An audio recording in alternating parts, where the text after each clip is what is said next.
Bonjour à tous, c'est David Leclerc, votre analyste pour badgerinvestor.be. Voici la mise à jour en vidéo de mon avis concernant les indices.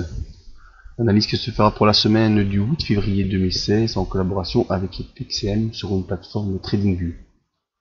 L'information habituelle sur les risques, parce que vous le savez, le marché comporte des risques de perte et n'est pas fait pour tous les profils d'investisseurs. C'est à vous-même d'évaluer vos propres risques. Je ne suis pas là pour vous conseiller dans vos opérations. Ce que je vous conseille, c'est d'utiliser des comptes démo afin d'établir vos stratégies. Ma stratégie à moi, c'est l'analyse des impulsions, stratégie qui utilise différents outils dans le graphique et en dehors du graphique, stratégie que j'utilise depuis 2010 et que je peux vous enseigner via des formations et un coaching. Alors l'ambiance, eh bien, n'a pas beaucoup changé depuis la semaine dernière. On est toujours dans l'attente des annonces du mois de mars. Que va-t-il se passer avec le QE européen? Aussi, que va-t-il se passer avec la remontée progressive des taux US? On parle d'un report de la remontée des taux probablement au mois de juin. Il semblerait que ce ne soit pas le bon moment pour remonter ces taux. Le ralentissement chinois, eh bien, également nous fait penser à la nouvelle phase baissière du cycle de 8 ans en 2000 avec Internet, 2008 avec les subprimes et 2016, eh bien, ralentissement chinois majeur. Le retour de l'Iran dans l'économie avec quelques beaux contrats pour certaines sociétés européennes, mais également le problème d'un retour de la production au pétrole, et donc actuellement on est face à des négociations entre l'OPEP et les autres pays producteurs pour voir si on peut pas un peu freiner la baisse des prix. Alors notre ami CAC 40, eh bien, comme je vous l'ai signalé la semaine dernière, on était venu se taper sur sur le haut de ce canal baissier qui nous tient déjà depuis, on voit ici, depuis le début décembre, donc 2 mois de baisse pour l'instant, avec toujours des points bas de plus en plus bas, des points hauts de moins en moins hauts. On était venu clôturer vendredi au-dessus des moyennes mobiles, au-dessus de la zone de résistance des 4344, mais au contact du haut du canal baissier, et ce qui a provoqué cette semaine-ci une belle baisse, où on est revenu maintenant sous ce support des 4344, on est sous les moyennes mobiles. On voit qu'on a inversé également les petits points SAR, que les bandes de Bollinger vont en s'ouvrant vers le bas, et que donc probablement on va poursuivre la baisse sur le CAC 40.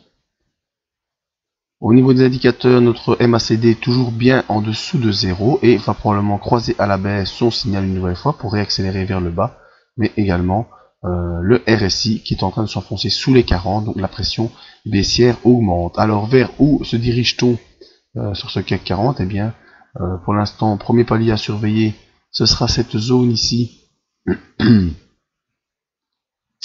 qui est le dernier point bas. Hein. Une zone pas très, comment dire, pas très importante à mon sens. Hein.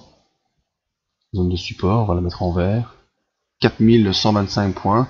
Si cette zone est dépassée, ce que je sens très bien, eh bien on ira sur les 4000 points. Et si on s'enfonce sous les 4000 points, malheureusement, les 3600 ne seront pas loin. En tout cas, pour l'instant, la configuration est baissière avec une ouverture des bandes de Bollinger. Ah, là j'ai monté un point qu'il ne fallait pas monter. Voilà. Avec les bandes de Bollinger qui sont en train de s'ouvrir vers la baisse, donc augmentation de la volatilité, peut-être un petit repos sur le 4125, mais ensuite il faudra viser rapidement les 4000 points.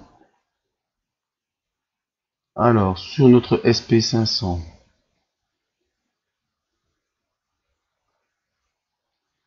ici, voilà, SP500, et bien malheureusement, même type de graphique, malgré la belle bougie de vendredi dans laquelle j'étais assez confiante, bien lundi on a eu cette bougie d'hésitation, et vendredi, retour baissier, ce qui nous donne une étoile du soir, et donc malheureusement, après l'étoile du soir, il y a la nuit qui apparaît.